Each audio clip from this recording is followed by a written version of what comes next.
All right. This is group four, Stacy Futrell, LaShonda May, and David Roach. The assignment from the Strength-Based Leadership textbook. The first assignment was each person in the group of three will be responsible for leading the three parts of the text included in this discussion will be the responses to items 1 through 9 above. So we will be responding to each of the 9 questions. The first one that we must respond to, or that I'll respond to, and others can chime in if they would like, discuss the difference between a leader and a manager, citing valid research in this discussion. In other words, what does the research have to say? Basically, my takeaway from this was managers tell how and when, but leaders, they show how and why. Chapter 4 shows the and performance model. Share the vision with internal and external stakeholders. You show the strategy behind the idea. You list what the goals are and the person's responsible for those goals and positive results if the implementation was effective. So that's my response to number 1.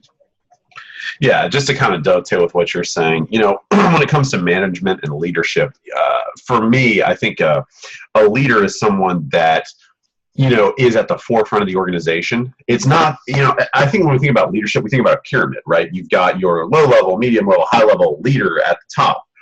I think that's more of a manager, right? Manager's at the top of the hierarchical pyramid. A leader, I think about it as like the heart and soul of an organization. There's someone who represents the mission, the vision. They are the embodiment of what that organization is trying to do. So when I think of leadership, I don't think of like someone sitting at the top telling everyone what to do. I think of someone at the center who is sort of like the soul of the organization. And I think that when it comes to leadership and motivating people, it's getting people. There was a quote, I think it was like Winston Churchill, who said, true leadership is getting people to do what you want them to do and for them to think it was their idea. That type of thing. And so when it comes to leadership, it's understanding the people you work with, it's understanding what your mission and vision wants to do, and then being aligned with that and getting people to believe what you believe. So leadership to me. Well, as far as what I think about leadership is more of a facilitator. A manager is kind of the boss, like tells you exactly what to do, but the facilitator kind of gets involved and kind of shows you or is there with you doing it. Manager just tells you, okay, this is what you need to do, this is what I want you to do, and leads you to it. That was my take on it. Right. And with leadership, it's like a shared effort, a team effort. It's not one person saying, okay, you do this, and you're all doing it individually. Yeah. Leadership, like you said, David, it's the heart of the organization, but it's a shared role. Yeah. I had a friend of mine who actually worked as a plant manager. And one of his things was his vocabulary. It's very interesting. And that's something I really try to incorporate because we had a bunch of really sort of in-depth conversation. He says, David, I know I'm the boss. I know that I make the decisions. However, when I'm working with my employees, right, he doesn't say my employees. He says working with other team members, right? And it's about us being a team and us working together as opposed to me telling you what to do. The reality is, he's going to tell you what to do. But at the same time, if I say, he would say things like, if there's an issue with the line, it says, hey guys, how can we come together to solve this problem? As opposed to, you're wrong, do it this way. And I think that, just little things is such as how you phrase it can lead to more buy-in. Right. All right. Does anyone else have anything for number 1? All right, so number 2, if you spend your life trying to be good at everything, you will never be great at anything. My takeaway from this was when you focus on trying to do everything right and pleasing others, some people do, and it should be that you take initiative to do things that no one has done before. So in other words, you have a positive impact. Let me do more so that the whole team would benefit from it. So that was my takeaway from number 2. Yeah, I agree 100% with you, LaShonda. If you spend your whole life trying to make everybody happy, you're going to be miserable and nobody's going to be happy. And I think that that's very true with leadership. When you think about parents, a lot of times parents want what's best for all the time, parents want what's best for their children. But at the same time, as a leader, you can't, you can't rearrange everything all the time to suit everyone. You would have utter chaos. So I think that it's important that if you're doing what you feel is right for the organization, and you're doing what you feel is right for the vast majority of young people, and then you work to be accommodating with the other ones, I think you have a large chance of success. But you can't totally, you can't take your life apart trying to make people happy. And you're not going to make everybody happy. No. Yeah, I mean, some people are never happy. Right. Not to be cynical, but there's always going to be, like, for example, there's always that group of teachers at every school. They're at my school, and they're never happy. I mean, it could be the last day of school, and they just got a pay raise, and it's, well, why do we have to go this long? And how come I got to do this? Why do I have? They're always going to have those people. And as an administrator, it's important to say, hey, I understand that it may be the way you're feeling. However, let's stay on focus. Let's stay on message. And I'm glad to have you as a part of the team. Yeah. And just move on. And you don't want that rubbing off on all of your teachers.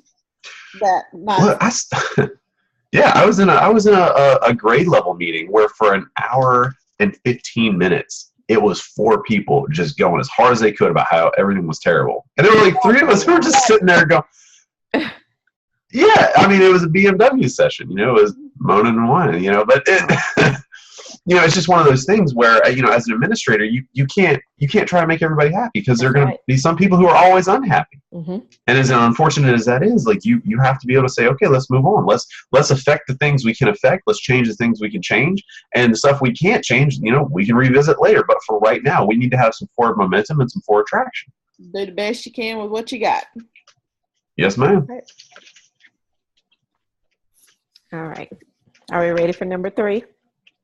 Go ahead. All right. So while he has spent much of his career in a leadership role, the vast majority of a boss's efforts have been focused on trying to mimic traits of leaders he has known or read about. So you mimic, you try to do something or be someone that you are not.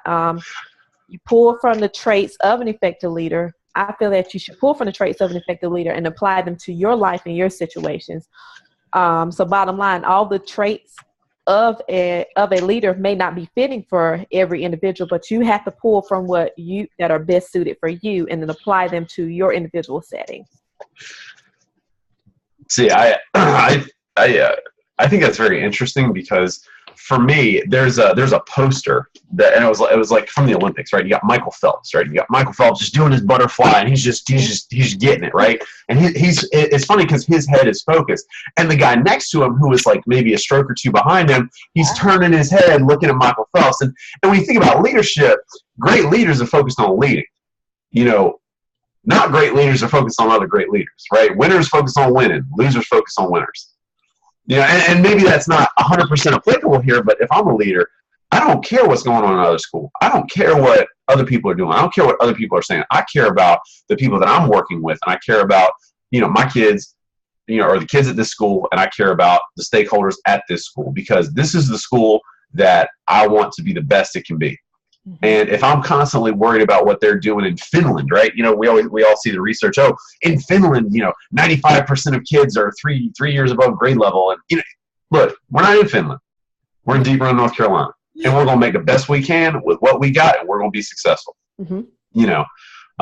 Or a lot of times they'll bring in business leaders. Oh, well, in business, like when you look at the businessification of education, where it's like, we're going to pay teachers for results. We're going to pay teachers for growth. Oh, well, heck, I want to work at the School of Science and Math, right? Like, that'd be great. Everybody makes growth all the time, and it's just one of those things where you can't necessarily look at a leader and say, oh, well, they're doing something over there that's working. Let me wholesale, lock, stock, and barrel transplant that into my organization, because it's not going to work. Yeah. You have to work with your stakeholders, right? Stakeholders and your team members to come up with something that's going to work for your organization. Now, does that mean that you can't look at other things and say, hey, maybe that's something we could incorporate, but you cannot transplant a leadership model, because some things work sometimes in some places. We've had, like, for example, I had an AG class, and we did this really cool project last year, and everybody loved it. It was amazing. They got a ton out of it. Same exact AG class, same exact project, same exact material, same exact everything, and it bombed. It totally fell flat on his face. And you you can't just I'm going to stop talking. I'm ranting. All right, somebody else talk. But you got a good point, David. That's what I was thinking, that you could look at another school and say, oh, I like that idea, but how can I tweak it to make it work in my school? Because like you said, it's not going to work everywhere because you've got different students, you've got different teachers, and just a different atmosphere than other schools may have. So I totally agree with that.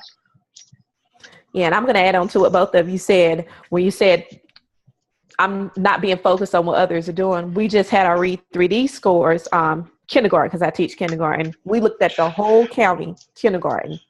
So my principal, what she said was, okay, what are you going to do? What are we going to do as a team to get our kindergarten students where they need to be? Yeah, it's okay to look at how the district did. That's fine. But what are we going to do as a team to get our students to where they need to be? Yeah. So all right. To be the best at like those Reading 3D scores. You want your scores to be the highest, kind of thing. Right. Exactly. All right. So number 4, make sure to respond to. Without an awareness of your strengths, it's almost impossible for you to lead effectively. So first thing I thought of is, if you don't know the content, how are you supposed to teach? That's kind of, I mean, if you take the strengths out, just think of it. If you don't know your strengths, how are you supposed to lead effectively? How are you supposed to?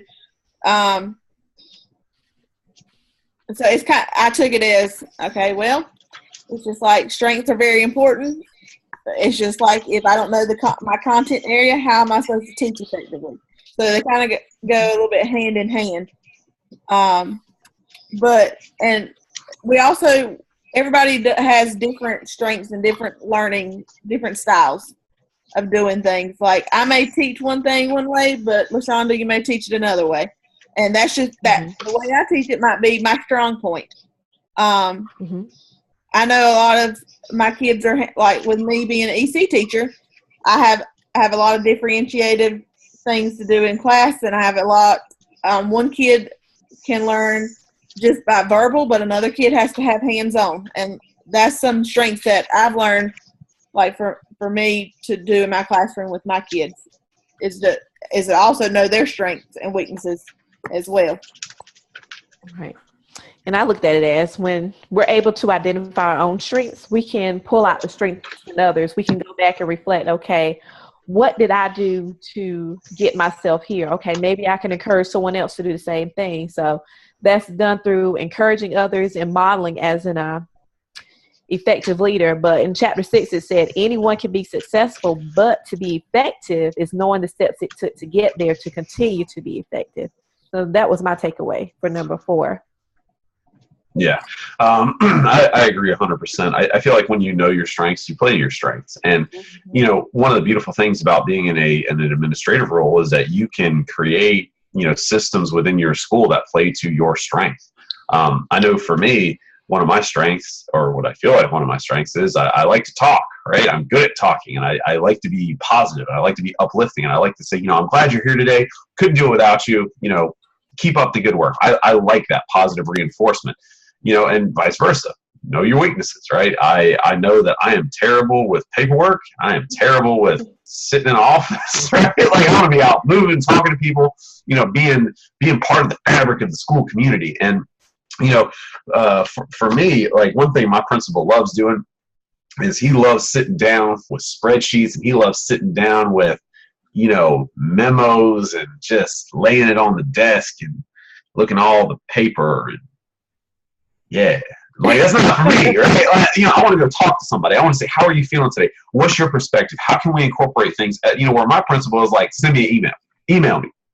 And, I think it's important to play to your strengths. So for me, in an admin capacity, I would much rather sit down and talk with somebody so I can get a feel of how they're doing, as opposed to, my principal, who says, if you have anything you want to add, mention, whatever, send me an email so I can sit down when I have a minute, and I can focus, and I can read it, and I can get where you're coming from. So in an admin capacity, you can structure your day, or you can structure your systems in such a way that you can play to your strengths. And going off of that, David, it's if you don't know your staff, if you don't get out and mingle with your staff, or go check in, see if they need anything, you're not. To me, that's not. You're not going to know how to handle certain situations with them if you don't know them, or you're not going to know how to handle situations in their classroom, or just in general, you're just not going to know them well enough if you don't get out and have a conversation with them and talk and go in their classrooms and those kind of things. Right, and the other thing, like I'll give you a good example. I have a friend that teaches at a middle school. They teach 6th grade, and the AP is on the hall every morning. I mean, just during change of classes, that AP is circling. I mean, just walking, talking, standing, at blind spots where the cameras are. I mean, just being flexible for those 5 or 10 minutes. Mm-hmm. And the kids all know them. The kids all go up to that AP and they say, "Oh, hey, how are you?" And that AP has a working rapport where the principal is never leaves their office. And it's funny because the principal will go into a classroom, the kids say, "Who are you?" And I just think that it's interesting when you look at, being visible mm-hmm. in a school. I think that's incredibly important, is to be visible, especially to your staff and students. Mm-hmm. All right. So number 5 was, all too often, leaders are blind to the obvious when it comes to something of critical importance to them, their own personality. Many political and business leaders have self-concepts that are miles away from reality. They simply don't know their own strengths and weaknesses. This one, well, I thought this one was a little bit more difficult for me to respond to, because what I was reading with, we were talking about Winston Churchill earlier. As far, let's see. I don't see us as administrators as being political and business leaders. Like, we need to know our own strengths and weaknesses before we become an administrator. But before I became a teacher, I knew what my strengths were, what my weaknesses were. Now, they might have changed over the years, but I think that's what we have to do. We have to assess what they are before each role, or you might have to revisit what they are and just, what might be cookie cutter kind of reality type may not be somebody else's somebody else's. But I just think, as far as knowing our own strengths and weaknesses, it's very important, because we're not going to be an effective administrator or leader in our schools if we don't know those things. Mm-hmm. Yeah, and that's the thing for me. One of the things I can say is that I know myself incredibly well. I am the most humble person ever. I don't have any problems. I never brag. I mean, just because I'm so awesome. I understand that, and everybody knows that I'm awesome, and I never brag about it, and I'm always 100% together. I am the model, the model teacher, administrator, and one of the great things about that is that I don't have hubris. I'm not prideful. I know I'm the best, and everybody else knows I'm the best, but I'm not prideful about it. I tell everybody all the time, but I'm not prideful, and I don't talk too much, and I don't talk about myself because I'm great, and everybody knows I'm great, but I'm humble. That was a joke. I'm sorry. I'm trying to be funny. I wasn't sure whether or not I wasn't sure. Okay. Then you do at school then, because you talk yourself all the time. I'm sorry. So humor, not a strength. No, that's okay. Humor's good for the soul. But I think you're right on point, Stacy. You have to have a clear picture of who you are, and for me, like I get wrapped up in my own head sometimes, and I think that it's nice, just to kind of dovetail with what you were saying, when you have an administrative team, you have someone who balances you out. I know for me, like my head gets going, and then I'm off doing that, and I think it's really good for me to have somebody that can say, okay, back to the point, right? Back to the topic, back to what we're doing. What are we going to do about this topic? You know, you guys have probably seen that in discussions where I'm like, hey, what do you think about this, right? So Yeah. I think that it's important when you look at an admin team, you look at how those personalities, you know, and how those two people know each other and know themselves and can work together. Mm-hmm. So still on this one, I went back to the knowing oneself assignment that we had to do earlier in the semester. So you're looking at yourself before you judge or criticize or critique others. Chapter 11 in the book went on to state that self-awareness is the cornerstone of developing yourself as a leader. So as a leader, you must regularly reflect, but in an honest way, the school's visions, the priorities, and so have you. So that goes knowing yourself before you can instill that in others. I agree. Yeah. And I think that's difficult. You know, it's so difficult. All right. Number 6, a leader needs to know his strengths as a carpenter knows his tools, or as a physician knows the instruments at her disposal. What great leaders have in common is that they each truly know his or her strengths and can call on the right strength at the right time. This explains why there is no definitive list of characteristics that describes all leaders. I mean, not every leader, like I may have different strengths, like I said earlier, than another leader or another, like we all have different strengths within, and that's why there's no, like you said, that's why there's no list of criteria that you have to, you have to check off this if you're a great leader, or you have to have this if you're a great leader. But I mean, pretty much this whole the last 3 or 4 responses is about knowing you have to know your strengths, to be a great leader. And it may not be, the same ones as everybody else, but you have to know which one to pull out of a hat at which time, kind of thing, is what I was thinking. Yeah, and what I put on that one, a great leader has taken the opportunity to develop self-awareness, as I said, and responded to the previous one. Everyone has their own strengths and brings their own different ideas to the table. And like you said, these strengths just need to be utilized at the right time. Yeah, I just to kind of dovetail with what you're saying about having multiple strengths and using the right one. There's the quote where it says, you know, when your only tool is a hammer, every problem looks like a nail. I think that some leaders fall into that pitfall of, you know, that reactionary leadership role where it's not about looking forward and looking at the future and looking at some of the cool things we're going to be doing. It's what's the problem now and how can we fix it as quick as possible, you know, rather than looking at the underlying issue. So I think when it, you know, just to kind of dovetail with what you're saying, you look at your tool available and then you look at what's the best tool within my toolbox to not only fix the immediate problem, but also diagnose and fix underlying problems. And you use the different tools for different problems. All right. So number 7, while solving difficult problems is an essential part of effective leadership, identifying opportunities for the future plays a much more important role in creating hope and optimism.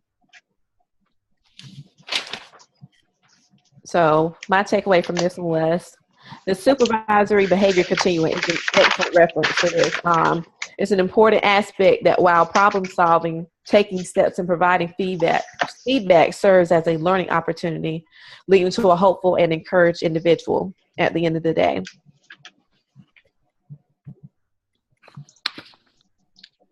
You said this is number 7? Uh-huh. Okay. Sorry, I need to reread it real quick. Yeah. Okay. So this is my question. So one of the things that I really saw when looking at it, and I'm just going to reread it, is solving problems is important. Identifying opportunities for the future is much more important. I think that this is really goes with what I was saying a little bit earlier, where when you look at the tools you have available to problem solve, you know, let's say that we have an issue with fights happening on the breezeway, So what can we do to change that? Well, first off, you can look at oh, we've just the lowest level is, oh, well, these two students are prone to fighting, these things just happen, the end, right? Or you can look at it as, well, what duty station is out there? Or, when kids are released from class, why are some of them walking this way? Is this a scheduling issue where we've got, changing electives and changing classes where you've got like 6th graders and 8th graders on the same hallway? You can look at it as, identifying the core problem. I think it's important to also look for the future because, one of the core things, and this is kind of, a trait of an effective leader is, this kind of goes with number 9 a little bit, but it's hope. Right? It's giving people hope. People want hope. People believe in hope. People need something to believe in. A lot of times in class, how often you say to students, especially if they're not wanting to work with you or whatever, you say, hey, look, we've got another 45 minutes of class left. These are the 3 things we're going to be doing. If you can work with me and we can get these 3 things done, class is going to go by great. It's going to be fun. We can, you're so close. You've got a good grade. You give them something to be hopeful about. So when you talk about identifying opportunities in the future, it's not like, oh, we're switching to this new digital learning program, and the county says we have to do it, so we have to do it, and I guess we're just going to have to do it, so just do it, right? I've heard that.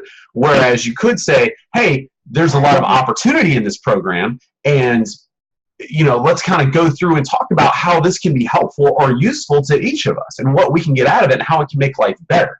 Because when you come to a teacher and you say, here's a new program, just do it, versus here's a new program, this can make life easier, right? Like most people say, oh, sign me up. Yeah, I want life to be easier. So I think it's crucially important that when you identify things for the future, you can get excited. I know for me, when I teach the same thing the same way 2 years in a row, I get burnt out on it. I don't want to do the Revolutionary War timeline. We've done that. I've done it to death. I want something new and exciting and engaging. So for me, when I find something cool, it's like, hey, let's do digital timelines. We have iPads now. So how can we work this in? And when you get that enthusiasm, you get that passion going, you're unlocking potential that's not there, right? If you think about, when you think about trying to make like a lifestyle change, right? Like for me, it's get my laundry done regularly, right? When I think about it as, hey, it's going to be super cool to not be like digging through the clean clothes pile, first thing Monday morning. It builds on that positivity as opposed to, oh God, I have to go do this, right? Yeah. Mm-hmm. Maybe not, or like, I'm trying to eat less Taco Bell. So, when we look at identifying opportunities for the future and how it's going to be positive, it's like, hey, look, I cooked dinners this weekend. So when I get home, I get to eat actual good food instead of starving because I didn't plan ahead. So when you have that hope and that optimism and those opportunities in the future, it allows you to move forward more productively. Yeah, and you feel like you're on top of things when you do plan ahead. Just like you were saying about the meals. I mean, when I plan meals for the week, I feel like I am ahead of the game. I am good to go. And now sometimes it may not end the way I want it to, but you still have the hope and wanting it to end that way, I reckon. But just for our kids, some kids may not get excited for the future, but when you talk about what things they can do in the future, that gives them a little bit of light at the end of the tunnel and makes it a little bit easier for them to get through things. So number 8 is stay true to who you are and then make sure you have the right people around you. I think this is kind of echoes some of the things we talked about earlier, where when you look at your strengths as a leader, you have to have someone who is going to be sort of in the same mindset. Like for me, I struggle to work with negative people. Like I tell people Monday is my favorite day of the week. I love Mondays. Do I really? No, but we're got to be here, so we might as well be positive. So Monday morning I walk in and sometimes I'll talk to teachers and I'll say, hey, Monday, what a great day, right? Let's go get them, And when you're met with oh God, you just make me sick. I want to go throw up. It's like, come on now, like we got to be here. Let's be positive about it. So I think it's important that, for me, I know I like to be a positive person, day in and day out, like relentless optimism. And for me, it's important that I have people who, not necessarily believe that as well, but who aren't going to be openly negative and contradictory, because it's so important as an admin team where you've got, for example, someone who is very positive and someone who's partnered with them who is very negative, right? So a teacher comes talk to me, I say, hey, Monday morning, what a great day. And then they talk to someone else and it's like, oh God, another week, here we go. Yeah. I think it's important that you have a unified message. It's like parents with kids, right? Dad always says no and yells, and mom says, sure, honey, whatever you want, right? Like, it doesn't work. I do not, by the way. I think it's the other way around. Or mom says, no, and dad says, yeah, let's go buy that new baseball glove. $80, yeah, why not? You deserve it. But I agree as far as having. But they go on what you said. Then it doesn't. You don't get a lot of things get done when you have that negativity around, and being around the right people. You don't want to have that attitude.